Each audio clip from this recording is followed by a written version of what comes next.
Hello अस्सलाम वालेकुम everyone.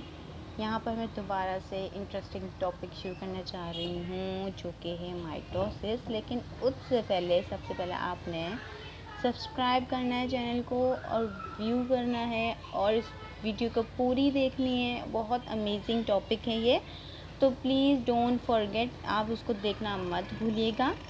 तो आई होप कि आपको ये टॉपिक समझ आएगा। तो उससे पहले मैंने क्या कहा, आपको जल्दी से सब्सक्राइब कीजिए, बेल आइकन को क्लिक कीजिए ताकि जितने भी लेक्चर्स मैं यहाँ पर अपलोड करती जाऊँ वो आपके पास आते रहें।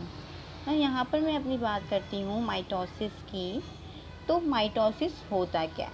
सबसे पहले हमें पता होना चाहिए कि सेल डिवीज़न क्या होती है। सेल डिवीज़न का मतलब होता है एक सेल मल्टीपल या दो हिस्सों में डिवाइड हो रहा है या बहुत सारे हिस्सों में टूट रहा है, उसको हम सेल डिवीज़न कहते हैं। जिस तरीके से अगर मैं यहाँ पर सेल डिवीज़न की एग्जांपल ऐसे ही दे रही हूँ ताकि आप लोग को सेल डिवीज़न का मतलब समझ आए। एक सेल अगर दो हिस्सों में टूट रहा है, इतने सी चीज़ को देखें तो ये सेल डिवाइड हो रहा है, तो इस सेल डिवीज़न, इसको हम सेल डिवीज़न बोलते हैं। अगर हम बात करते हैं माइटोसिस के प्रोसेस की, तो इसमें ये ऐसा प्रोसेस है, दो तरह की सेल डिवीज़न होती है, एक माइटोसिस और दूसरा होता है मियोसिस।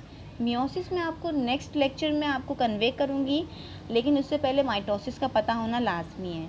माइटोसिस क्या होता है कि पेरेंट सेल यानी एक पेरेंट सेल जो कि मैटरनल मतलब जो मदर की तरफ से जीन है, पैटर्नल मतलब जो फादर की तरफ से। जब मदर और फादर यानी कि उनके पेरेंट्स जो सेल है वो डिवाइड होता है दो डॉटर सेल के अंदर यानी कि दो न्यूक्लियाई के अंदर, तो उस प्रोसेस को कहते हैं माइटोसिस। ये भी क्या हो रहा है, सेल डिवीज़न हो रहे हैं। ठीक है, अब इसमें हम बात करते हैं माइटोसिस की। तो ये एक इंटरफेस, इसके अंदर जो होते हैं profess, metaphase, anaphase and telophase यानी 4 फेसेस होते हैं। लेकिन उस प्रोफेस से पहले एक फेज़ होता है जिसका हमें पता नहीं होता, वो होता है इंटरफेस।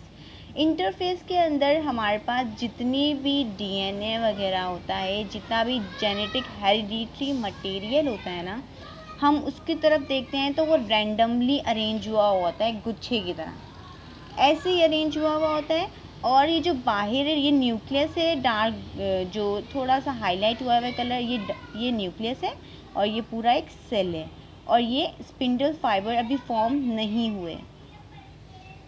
अच्छा, जब इंटरफेस की हमने बात की तो यहाँ पर समझ लो, उससे यूँ समझ लें आप, ग्रोथ फेस होता है यानी कि जितने भी SG1 G2 S फेस, इससे पहले ये होता है। लेकिन हम माइटोसिस की बात करें तो इंटरफेस में आपके पास सिंपल क्रोमोसोम अरेंज हुए हुए होते हैं और इसके बाद स्पिंडल फाइबर बाहर होता है।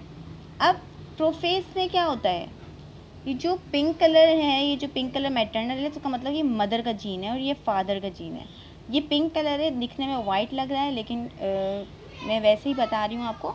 अब प्रोफेस में क्या होता है, जो क्रोमोसोम होते हैं न्यूक्लियस डिसअपियर होने लग जाता है। ये जो ब्लू कलर का था, यहाँ ब्लू कलर का नज़र आ रहा है नहीं, क्यों नज़र नहीं आ रहा, क्योंकि प्रोफेस के अंदर जो ये न्यूक्लियस में ना, न्यूक्लियर मेम्ब्रेन जो है, ये न्यूक्लियस के बाहर वाली को बोलते हैं।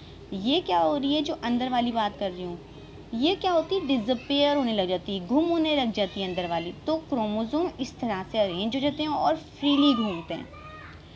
अब यहाँ पर हम बात करते हैं, जब वो फ्रीली घूम रहे हैं तो जो स्पिंडल फाइबर्स फॉर्म होने के लिए ये जो हैं एस्टर्स हैं, इसको एस्टर्स बोलते हैं। इसमें से स्पिंडल फाइबर्स आते हैं यानी वो धागे की शक्ल नुमा आती है जो कि इसको इसमें अटैच्ड होने के लिए हेल्पफुल होती है।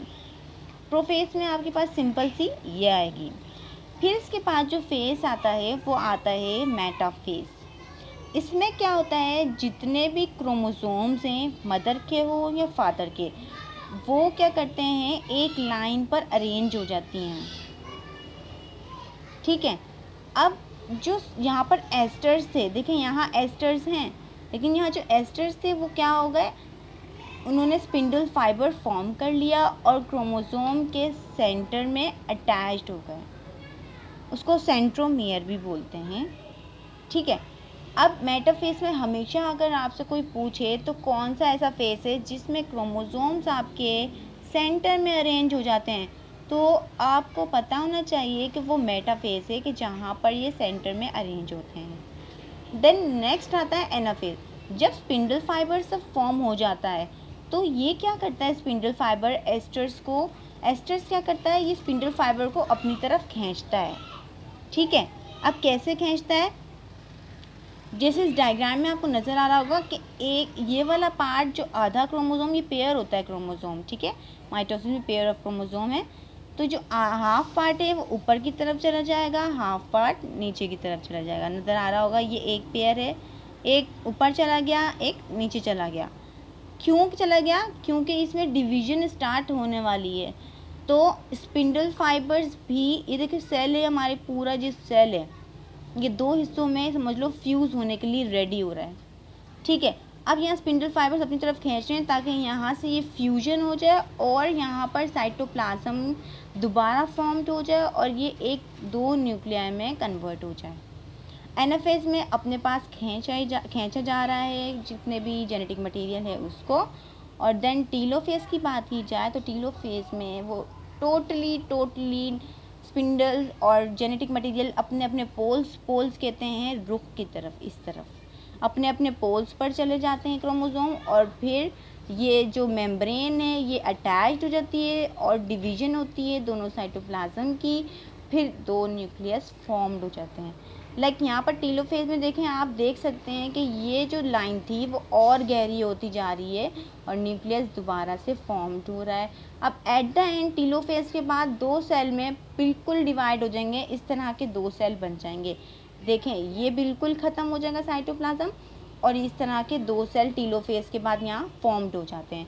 तो ये यहाँ पर मैंने माइटोसिस बताया, लेकिन माइटोसिस में ये फ़र्क है कि समझ लो इसमें सेक्चुअल डिवीजन नहीं, एसेक्चुअल होती है रिप्रोडक्शन, यानी सेल डिवाइड हो रहे हैं और इसमें नंबर ऑफ क्रोमोसोम जितने मदर में होते हैं, जितने फादर में होते हैं, उतने ही डॉटर में होते हैं।